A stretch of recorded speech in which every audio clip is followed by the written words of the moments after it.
নমস্কার, আমি কাজল দত্ত রায়। আমি আজকে একটা কবিগুরু রবীন্দ্রনাথ ঠাকুরের একটা কবিতা বলছি। অতিথি।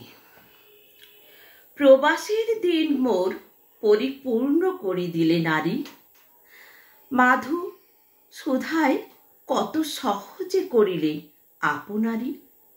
দূরদেশী পথিকের যেমন সহজে সন্ধ্যাকালে আমার অজানা তারা স্বর্গ হতে স্থির স্নিগ্ধ হাসে।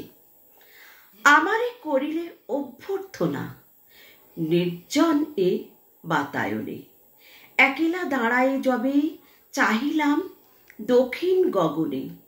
ঊর্ধ্ব হতে এক টানে এলো প্রাণে আলোকেরই বাণী, শুনিনি গম্ভীর স্বর, তোমারে যে জানি মোরা জানি। আধারের কোল হতে যেদিন কোলেতে নিলে খিতি, মোদের অতিথি তুমি চিরদিন আলোর অতিথি। তেমনি তারার মতো মুখে মোর চাহিলে কল্যাণী, কহিলে তেমনি স্বরে তোমারে যে জানি আমি জানি। জানি না তো ভাষা তব হে নারী, শুনেছি তব গীতি, প্রেমের অতিথি কবি চিরদিন আমারই অতিথি।